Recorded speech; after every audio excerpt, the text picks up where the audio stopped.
Salam sejahtera, terima kasih kerana menonton channel Nazilin Unity. Ini satu lagi pendedahan berkait dengan arahan Najib.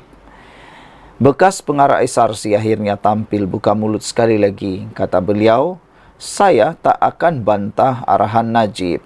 Itu pengakuan bekas pengarah SRC. Bekas pengarah SRC Internasional Ismi Ismail berkata, dia tidak akan menolak arahan daripada bekas Perdana Menteri Najib Razak berkaitan syarikat Menteri Kewangan diperbadankan. Dia berkata demikian ketika pemeriksaan balas dengan Peguam Chong Yek Long yang mewakili bekas pengarah SRC Sahrul Azral Ibrahim Helmi dalam perbicaraan kes saman SRC Internasional Senan Berhad terhadap Najib berjumlah 1.18 bilion ringgit di Mahkamah Tinggi Kuala Lumpur hari ini. Ketika itu, kata Ismi, dia tiada sebab untuk mengesaki Najib yang juga Menteri Kewangan. Chong bertanya kepada Ismi, Kementerian Kewangan merangkumi Menteri Kewangan Najib yang juga Perdana Menteri ketika itu dan orang yang melantik anda sebagai pengarah dan pengerusi. Najib ada kata putus berkenan pelantikan pengarah SRC. Dalam keadaan itu, hakikatnya, pernahkah terlintas dalam fikiran anda yang anda boleh menolak arahannya? Ismi menjawab, saya tak akan tolak arahan Najib. Saya yakin dia cuba lakukan sesuatu yang terbaik untuk negara dan SRC. Itu hakikatnya, kata beliau. Sebelum ini, mahkamah membenarkan Najib untuk memanggil Ismi dan Sahrul selaku pihak ketiga dalam saman tersebut. Ismi berkhidmat dengan SRC sejak 2011 hingga 2014. SRC menyaman Najib berhubung dakwaan penyelewengan sebahagian daripada 4 bilion ringgit pinjaman RM3.6 bilion ringgit atau AS 1.18 bilion dolar dalam kadar pertukaran asing antara 2011 dan 2012 yang diterima syarikat itu daripada kumpulan wang persaraan diperbadankan KUAP antara 2011 dan 2012. KUAP ialah badan berkanun di bawah Kementerian Kewangan, manakala SRC adalah milik penuh MKD. Najib, yang juga bekas penasihat emeritus SRC, sedang menjalani hukuman penjara 6 tahun dan denda 50 juta ringgit dalam kes berasingan membabitkan penyelewengan RM42 juta ringgit daripada syarikat itu. Ismi bukan sahaja menjadi saksi pendakwaan dalam perbicaraan kes rasuah terhadap Najib membabitkan dana 42 juta ringgit SRC, tetapi juga menjadi saksi pendakwaan dalam perbicaraan penyalahgunaan kuasa dan pengubahan wang haram berjumlah 2.27 bilion membabitkan bekas Perdana Menteri itu. Perbicaraan di depan Hakim Faiz Ruz Zainul Abidin bersambung Khamis ini. SRC memfailkan saman itu pada Mei 2021 di bawah pengurusan baru dengan mendakwa Najib sebagai penasihat emeritus planatif telah melakukan pecah amanah dan salah guna kuasa secara pribadi bagi mendapatkan manfaat daripada dana syarikat dan menyalahgunakan berbilion ringgit.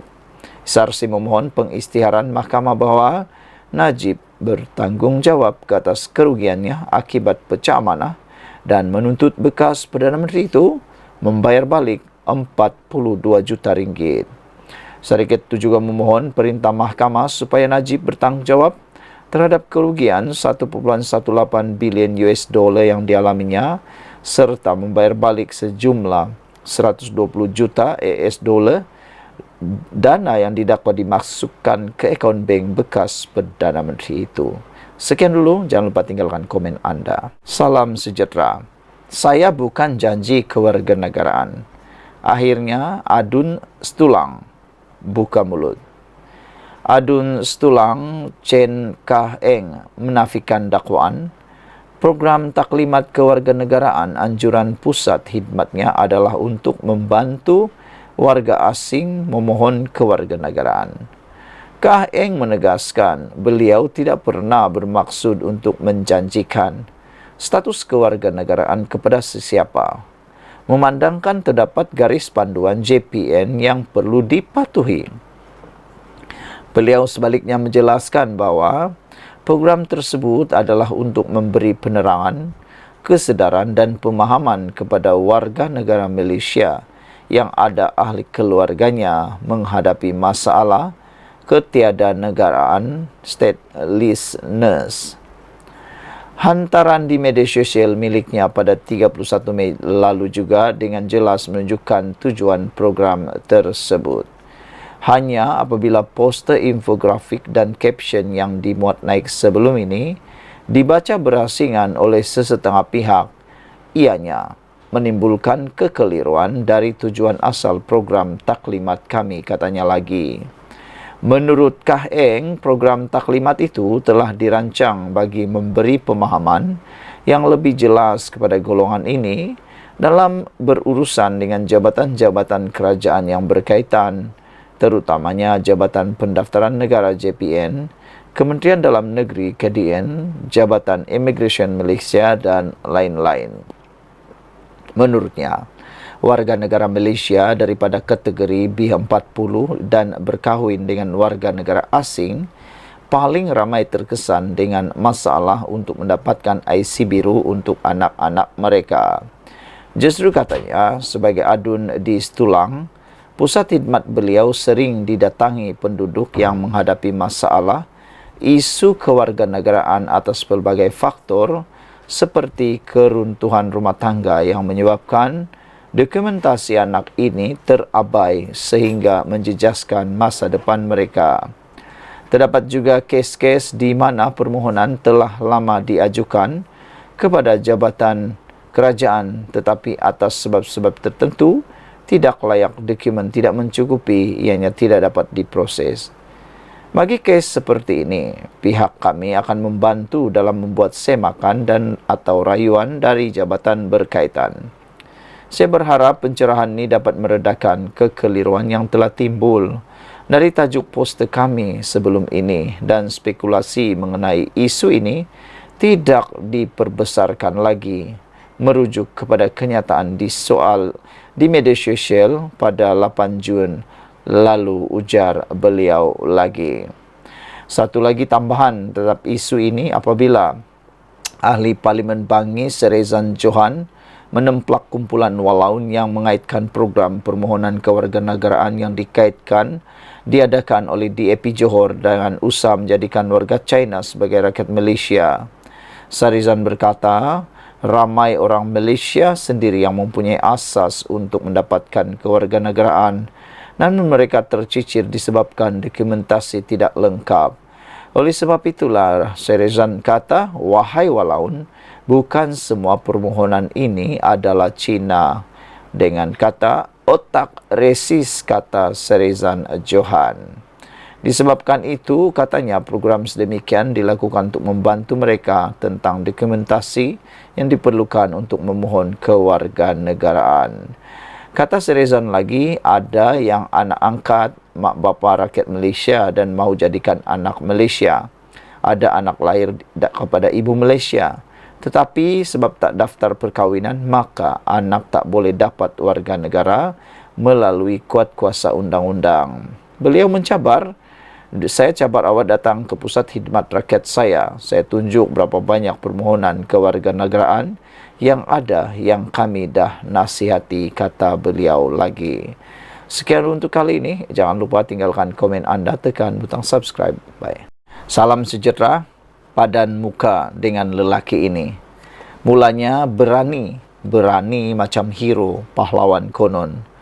Lepas jerit dekat menteri, jerit dekat Rafizi, kenapa minyak tak turun?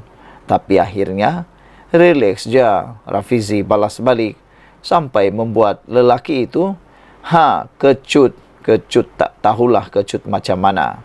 Sehingga ada netizen kata, memang kecut sehingga kecut sekecut-kecutnya. Satu klip video tersebar di media sosial selepas seorang lelaki berteriak mempersoalkan Mengapa harga minyak tidak turun ketika Menteri Ekonomi Rafizi Ramli sedang menyampaikan ucapan? Majlis Pelancaran Jentera Perpaduan untuk Pilihan Raya Kecil Sungai Bakap malam tadi seterusnya bertukar sedikit gamat. Namun, Naib Presiden PKR itu langsung tidak melatah. Lelaki yang berada dalam kalangan penyokong itu kemudiannya dijemput oleh Rafizi untuk naik ke atas pentas bagi memudahkan beliau memberikan penjelasan secara terus sambil disahut hadirin. Walaupun lelaki itu enggan, Rafizi tetap memberi penjelasan buat hadirin yang datang. Soalan itu yang diteriak-teriakkan itu dibangkitkan, dipercayai susulan pengumuman penetapan harga runcit diesel pada RM3.35 seliter bermula tengah malam tadi di stesen minyak seluruh semenanjung Malaysia. Rafizi berkata, kerajaan tidak pernah membatalkan subsidi bahan api, termasuk diesel yang mencecah 60 bilion setahun. Sebaliknya, mengalihkannya dengan memberikannya terus kepada rakyat. Beliau berkata, sebelum ini, subsidi terbabit dibayar kepada beberapa syarikat minyak saban tahun. Berbeza dengan tindakan kerajaan ketika ini yang terus mengagihkannya termasuk kepada keluarga yang menikmati pembiayaan serendah RM200 hingga RM500 sebulan. Zaman minyak dulu yang harga RM1.90 tahu tak berapa harga minyak mentah ketika itu. Tahu tak berapa subsidi yang kerajaan kena belanjakan? Sikit saja ditanggung kerajaan kerana masa itu subsidi kena belanja 3 bilion daripada 200 bilion lebih bajet. Sekarang ini subsidi 60 bilion dengan harga minyak mentah $80 setong. Saya sebut dulu turunkan harga minyak. Kalau harga minyak mentah rendah dan subsidi itu masih lagi boleh ditangguh, kenapa nak hapuskan subsidi? Sekarang, bila subsidi sudah jadi 80 bilion ringgit, nak buat sekolah tak boleh, nak naik gaji tak boleh, dan subsidi menyebabkan harga minyak yang rendah itu yang dapatnya orang kaya-kaya. Bukankah lebih baik kita alihkan subsidi itu? Bukanlah kita batalkan, kata Rafizi lagi. Kita alih subsidi maksudnya subsidi terus diberi.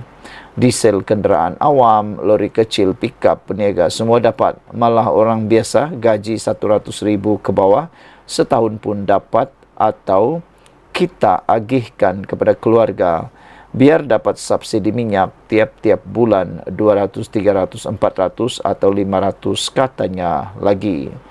Dalam pada itu, Rafizi turut menyuarakan keyakinan bahawa rakyat akan dapat melihat dengan lebih baik bagaimana peruntukan subsidi itu disalurkan kepada isi rumah berbanding terus dibayar kepada syarikat minyak. Sekian untuk kali ini. Jangan lupa tinggalkan komen anda, tekan butang subscribe. Kita jumpa lagi. Bye-bye. Salam sejahtera. Subsidi diesel bersasar. Kalau pas kata okey, walaun kenala walo. Setiausaha Agung PAS umum di Facebook pada 9 Jun 2024 bahawa PAS sokong matlamat baik kerajaan untuk langkah ini. Walaun bolehlah rileks dan wala keputusan PAS pusat. PAS tekankan pelaksanaan tak bebankan rakyat seperti diulang-ulang oleh Perdana Menteri ke-10. Awal-awal memang ada benda yang perlu diperbaiki, tapi kalau tak mula, macam mana nak tahu?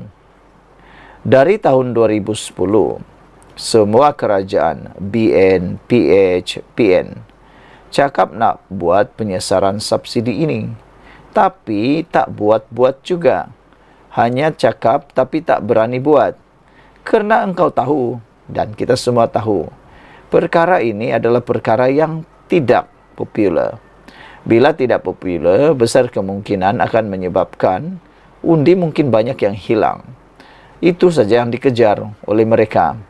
Berbeza dengan Perdana Menteri Anwar Ibrahim, meskipun perkara ini bukanlah popular, tidak disenangi dan mudah dispin, mudah ditunggang isunya oleh orang lain, terutamanya pembangkang ataupun musuh, tapi Anwar Ibrahim tetap mengambil langkah, ambil saja. Yang penting kerajaan negara dapat diselamatkan dan juga rakyat dapat diperjuangkan. Apa nak buat dengan penjimatan 4 bilion ringgit setahun lepas hapus subsidi pukal diesel? Duit itu boleh guna untuk pastikan harga barang dan kos makanan kekal murah. Caranya, nombor 1, subsidi kurangkan kos pengangkutan logistik. 2, subsidi petani dan nelayan untuk rendahkan kos pengeluaran makanan. 3, subsidi tunai terus ke akaun individu yang layak. 4, stabilkan harga barang dengan memastikan bekalan yang cukup. 5, bantuan tunai kepada yang perlu untuk beli barangan harian. Kalau tangguh lagi, negara rugi 4,5 juta sehari atau 135 juta sebulan. Boleh bina sebuah sekolah setiap bulan atau 4 buah hospital setahun. Yang paling bengang, penyeludup yang dah kaya raya, golongan ultra rich yang nak tambah kaya dan warga asing. Sekian untuk kali ini. Jangan lupa tinggalkan komen anda, tekan butang subscribe. Jumpa lagi. Salam sejahtera. Pernah dengar pepatah, diberi betis nak peha lagi, sudah dibagi peha nak kepala pula. Mungkinkah itu adalah sesuai dengan apa yang berlaku sekarang ini? Lepas kerajaan bagi akaun 3, muncul pula demonstrasi tuntut pengeluaran akaun 1. Biarpun KWSP memperkenalkan akaun 3 yang membolehkan ahli mereka mengeluarkan simpanan bila-bila masa, namun masih ada desakan yang menuntut pengeluaran dari akaun 1. Hari ini dilaporkan satu demonstrasi aman diadakan di hadapan bangunan Menara Kumpulan Wang Simpanan Pekerja KWSP, kawasan Damansara, untuk menuntut kerajaan membenarkan pengeluaran bersasar kepada pencarum yang tiada lagi baki di akaun 2. Demonstrasi tersebut dilakukan sekumpulan pencarum bersama 3 pertubuhan bukan kerajaan NGO supaya akaun 1, akaun persaraan, dibenarkan untuk dikeluarkan. Ia turut disertai ahli Parlimen Tasik Gelugur, Datuk Wan Saiful Wan Jan. Wan Saiful berkata, beliau bersama wakil NGO lain hadir menyatakan sokongan serta menghantar memorandum tuntutan kepada pihak KWSP bagi memastikan supaya suara rakyat sebagai pencarum dapat didengari. Apa yang dimohon oleh mereka yang berkumpul pada hari ini adalah pengeluaran secara bersasar. Kalau betul-betul perlu, baru boleh keluarkan. Ini jauh lebih rasional, kata beliau. Saya harap hari ini pihak KWSP dan kerajaan dapat mendengar rintihan dan keluhan daripada pencarum-pencarum itu sendiri, kata beliau lagi. Saya akan terus bawa tuntutan ini di peringkat Parlimen, tetapi kesukaran yang kita hadapi ialah kerajaan tidak dengar apa yang kita suarakan, katanya ketika ditemui petugas media di hadapan Menara KWSP hari ini. Namun demikian, saudara-saudara sekalian, apa yang tidak mungkin diberitahu oleh Wan Saiful Wan Jan ialah bagaimana kehidupan para pencarum selepas habis bekerja ataupun selepas pencen. Kalau semua simpanan mereka di KWSP itu habis. Anwar Ibrahim pernah berkata bahawa masa depan para pekerja itu perlu dijaga juga. Bukan pada hari ini saja. Bagaimana 10 tahun akan datang, 20 tahun akan datang. Itu perlu difikirkan. Tapi biasalah, ada orang ini suka mengambil berbagai isu itu untuk dipolitikkan. Nak menunggang untuk menjadi isu bahan. Nak mahu konon-konon membantu, tapi sebenarnya hanya untuk mau menunggang, mendapatkan perhatian. Saudara-saudara sekalian, nak tanya satu hal lah. Kalau semua uang caruman pencarum KWSP ini dibenarkan keluar, nanti sudah pensiun, tiba-tiba tak boleh kerja, duit nak dapat dari mana? Nak tanyalah Wan Saiful Wanjan, bolehkah Wan Saiful Wanjan membantu pencarum-pencarum itu? Sanggupkah beliau datang turun bagi duit? Itu persoalannya. Kadang-kadang orang ni dia tak memikirkan masa depan, dia hanya memikirkan apa yang dia perlukan pada masa kini. Apabila pendapat anda semua, sila tinggalkan komen anda, tekan butang subscribe. Kita jumpa lagi. Salam sejahtera. Jaga rumah sendiri dulu. Tak payah kait isu air dengan kaum. Ini jawapan Koyo kepada Sanusi. Pedas, padu, pahit, pedih dan memang sekolahkan Sanusi kau-kau. Saudara-saudara sekalian, beberapa hari yang lepas Sanusi mengatakan bahawa Kedah bersedia menjual menjual air kepada Pulau Pinang. Namun demikian, seorang Mazir Khalid, bekas pemimpin, bukan bekas, dia ialah pemimpin UMNO, telah pun mengecam Sanusi. Kata beliau, margin air Kedah pun hanya 1%, nak jual lagi. Kedah pun ada masalah air, nak jual pula. Ada yang tanya, Kedah dah bankrupt ke? Kata mereka. Dulu taklah sampai begitu. Kenapa ni Sanusi? Kata netizen. Ketua Menteri Pulau Pinang, Chow Kon Yeow, meminta Menteri Besar Kedah, Datuk Seri Muhammad Sanusi Maknor, supaya menjaga halaman rumah sendiri terlebih dahulu sebelum menawarkan untuk menjual air terawat kepada Pulau Pinang. Kon Yeow berkata, Muhammad Sanusi sepatutnya menjaga negeri sendiri sebelum mendakwa Pulau Pinang tidak mempunyai air walaupun menjadi negeri membangun. Beliau berkata, mereka yang melawat Langkawi kini amat maklum mengenai isu yang timbul akibat kebocoran pada saluran pipe bekalan air terawat dasar laut yang menghubungkan Tanah Besar ke Langkawi yang masih belum diperbaiki sepenuhnya. Jadi, jaga Kedah dulu sebelum tuduh Pulau Pinang, kata Ketua Menteri Pulau Pinang ini.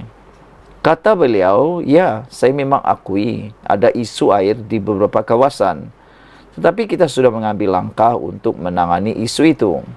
Katanya ketika berucap pada majlis pelancaran Jentera Pilihan Raya Kerajaan Perpaduan menjelang pilihan raya kecil Dewan Undangan Negeri Dun Bakap malam tadi.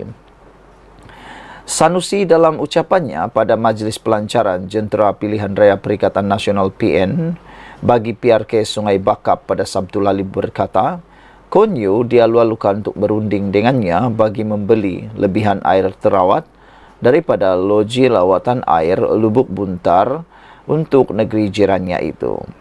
LPA Bukit Lubuk Buntar terletak di Bandar Baharu, kira-kira 16 km dari sempadan Kedah, Pulau Pinang. Kon Yeow turut menegur Sanusi bahawa isu air tidak ada kaitan dengan kaum. Sanusi ketika menyentuh isu air di Pulau Pinang, khususnya Sungai Bakap, pernah berkata, majoriti terjejas adalah orang Melayu. Kita tahu ini tiada kaitan dengan kaum. Ia memberi kesan kepada semua orang. Sanusi mempunyai cara berfikirnya sendiri, tetapi beliau sangat disenangi kerana orang suka mendengar sesuatu yang tidak masuk akal, katanya. Kon Yeow berkata beliau akan menghadapi apa jua cabaran bagi menunaikan tanggungjawabnya. Saya berdiri di sini untuk menangani isu air. Kami tidak lari daripada tanggungjawab. Jika ada masalah, kami akan cari jalan penyelesaian, katanya. Konyo turut mengucapkan terima kasih kepada pengerusi Badan Perhubungan UMNO Kedah, Datuk Seri Mazir Khalid atas maklum balas segeranya terhadap perkara itu. Sementara itu, Mazir turut meminta Sanusi fokus menyelesaikan masalah bekalan air terawat di Kedah terlebih dahulu sebelum memikirkan untuk menjual komuniti itu kepada Pulau Pinang. Katanya, idea sedemikian adalah tidak realistik berikutan Kedah pada masa ini mempunyai margin reserve air sifar. Sekian dulu, bye.